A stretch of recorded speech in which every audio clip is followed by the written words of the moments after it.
It's Mongdal here, and today we're going to take a look at the last day of training on the first phase of this 90-day split that I'm trying, this 90-day program. To tell you the truth, in the first 2 weeks of the first split, I only train like 2 days a week or 3 days a week max.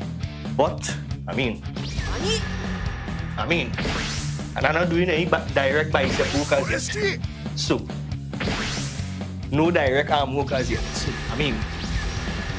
we're reaching somewhere, right? As a stage 4 cancer survivor, consistency hasn't always been linear for me. Over the years, I've had the opportunity to not only train myself, but train clients, and had to go through the process of rebuilding my body from scratch more than one time. Most recently, severely low B12 levels, despite eating 4,000 plus calories a day, had me struggling to keep on 135 pounds. But now that I've stabilized my B12 with self-administered injections every 10 days, it's time to start back training. Now, I've been out of the gym for over a year, more like a year and a half, close to 2 years by this point. So instead of trying to hide that fact, I'm documenting it. For the next 90 days, I am basically rebuilding from scratch. I'll be training at home with full transparency, minimal equipment, and no fancy gym. This isn't a transformation series.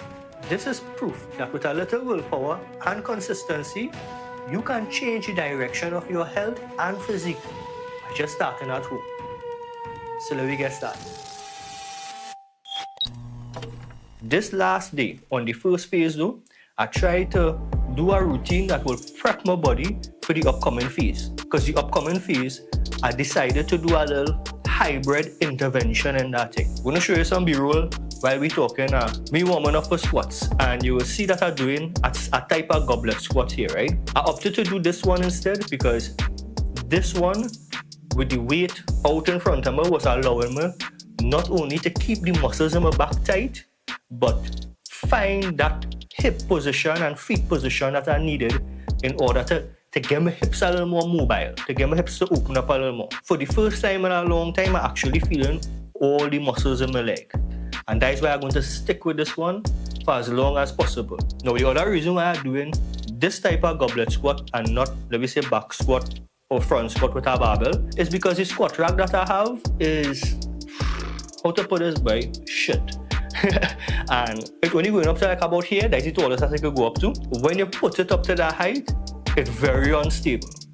So to put any kind of weight on that and go under it's not making sense, right? Risking more injury than, no, you don't need a lot of weight like a barbell squat to actually feel this one, to actually feel the muscles in your legs working. And another thing that this helps with, if you could see how far I have the dumbbell in front of me, it's working on tightening the muscles in your back, getting that muscles to activate. That will help, it will transfer off into a back barbell squat when you go back into doing barbell squats. So when you start doing barbell squats for the first time. Also, it's helping you activate your core. And that is what allowing my hips to be that mobile, or to be a little more flexible than it was. By activating your core more, that allowing you to brace better, allowing your back to stay tight, allowing everything to go down center. This is chef kiss. If you don't know how to do squats, if you're trying squats for the first time and you still want to use a weight, try this one.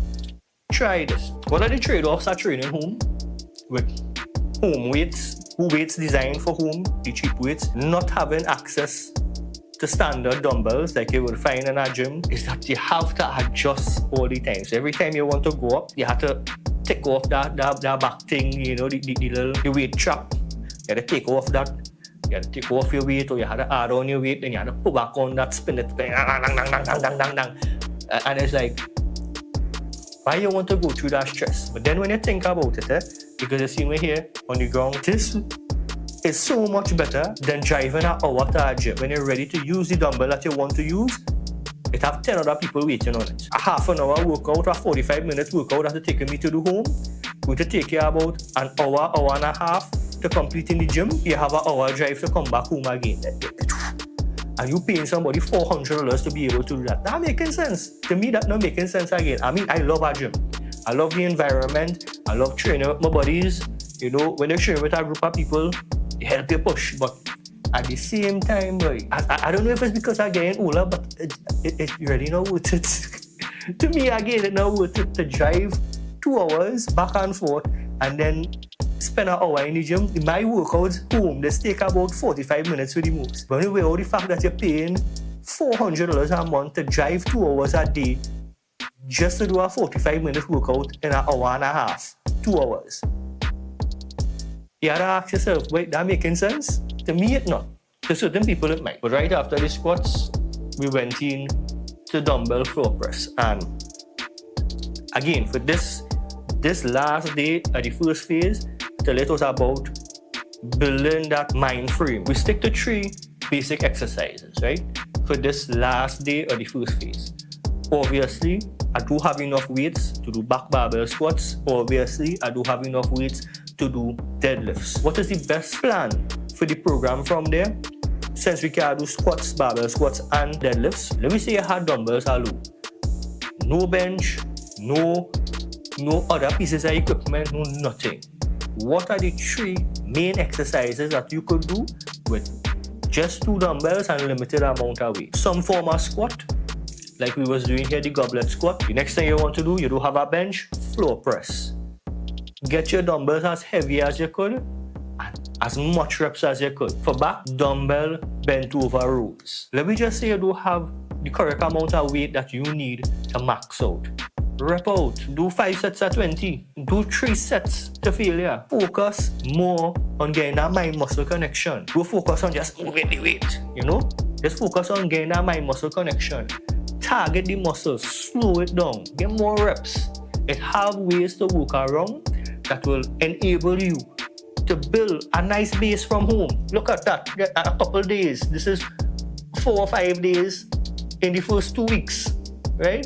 So you could build a good base from home using minimal equipment. We do this for about, let me say 2 to 3 sets. I think I'll only do 2 sets because I do 2 sets max out. As many reps as possible, right? AMRAP. By the end of these 2 reps, my chest was on fire. I mean, I don't really have no kind of chest that you could talk about. This bone right through. But at the end of the day, this was helping me connect with my chest in a way that I couldn't before. That floor press, that getting your rear delts flat on a surface and then being able to tuck it in, that helped me connect my muscle connection with my chest more than I could have in the past. So again, training home with minimal equipment have its benefit. And to finish off this workout, I'm supposed to do 3 sets of barbell rows. But again, right, I really didn't want to go and set up a whole barbell now, so I just decided to use the dumbbells. The connection I was feeling with my back, using those dumbbells to do rows, I think I ended up doing about 4 or 5 sets. But trust me, it was worth it. To feel that mind-muscle connection, to feel my back actually working and not just pulling from my arms, you know? Just not pulling from my shoulders, pushing my shoulder back. It was really, it was a real good mind-muscle connection. So my thinking is I'm only doing 3 exercises, right? So if I gain that mind-muscle connection like that, go all out. So I end up going all out.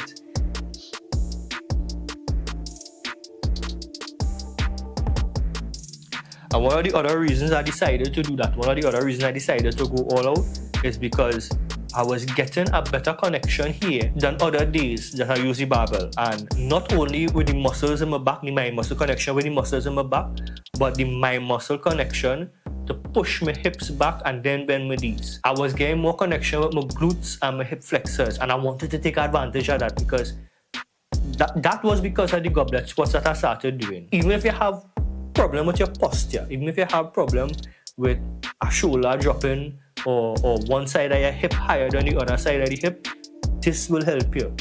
This will help you connect with the muscles that not getting connected with to make that imbalance. Because I have an imbalance, I don't know if you could see it here. Right, so you're seeing right here, I have a big cut that from my chest go across to my front delt. Now, I had something here, that medical device that I needed during chemo. On the day of removal, the doctor who's supposed to do the surgery wasn't there. It was a junior doctor, and I don't know if he's supposed to do that or not, but he ended up cutting into my front delt. So I hope that I don't know if you could see it, but right to where the front delt joins your pec. Yeah, so he cut in there. I had no rehabilitation for that shoulder. It ended up healing in a bad position. And that is one of the main reasons why I have a hard time connecting with my chest. The goblet squats, because you need to push the weight out in front of you, but keep it aligned with your joints, it allows you to engage the muscles in your back. So the rear delt that lagging behind here on this shoulder, that heal by pulling forward like this. So this rear delt get no tension. This rear delt could activate for the first time in a long time by doing this movement and pushing it out a little more. Because you have to activate that rear delt in order to hold that weight up here. If you're having problems with posture, if you're having problems with imbalances, you want to try this one. Don't go under a barbell and compress your spine more. This will help you tighten those muscles. Activate it, get a mind muscle connection. Oh.